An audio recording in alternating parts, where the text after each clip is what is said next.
The pick's blow was perfect. The magic-powered strike sent its metal spike deep into the rock, where the magic then discharged like a stick of dynamite. Gromzar's lessons had taught me quite a lot. I had learned to combine my magical and physical strength, turning every blow into something genuinely terrifying. True, the training mannequins were somehow still standing, but a living opponent certainly wouldn't have been.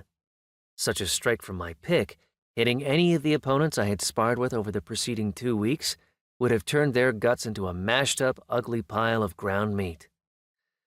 The rock face in front of me bulged slightly, then exploded into the air around me in a million shrapnel-like pieces. The pick wasn't especially handy for protecting myself, but I still managed to slap the bigger chunks of rock aside. Not every one of them, of course. I still got hit by a rain of little shards. My armor absorbed some of the damage, but my legs and arms were scratched up. Unpleasant, to be sure, but not fatal. And it was a good reminder that I wasn't anywhere near as strong as I wanted to be. An unpleasant-sounding crack echoed down from above, and I jumped back to avoid being crushed by a massive slab of rock.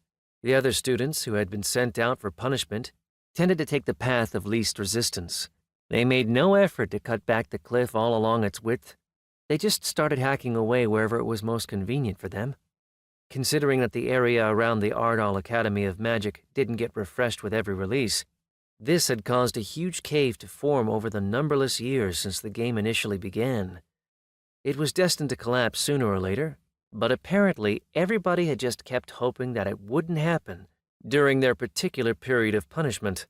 For most students of the Academy of Magic, working with the pick meant pain and suffering. For me, it was yet another day of training, which I simply couldn't afford to miss.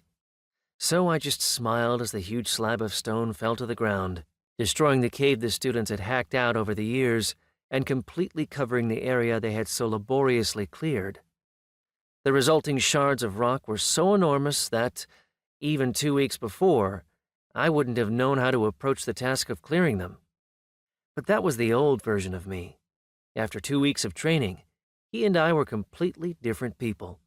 Whereas that me would have gotten discouraged by the nightmare in front of him, the new me just grinned with joy. It was going to be a fun night. A strong wind whipped up and drove off the dust. 3 balls of light flew up into the air, turning the dark night into a bright, sunny day. I walked over to the nearest mass of rock, which was taller than I was myself, dug my hands into it, and tried to push it. Good luck, I thought to myself. The hulking rock weighed a lot more than 220 pounds this time. Hell, it was much more than double that. Several tons, at least. What did that mean for me? That's right. It meant I had an excellent challenge ahead of me. Do you ever take a break? Nicole's voice rang out after several hours of this sort of training.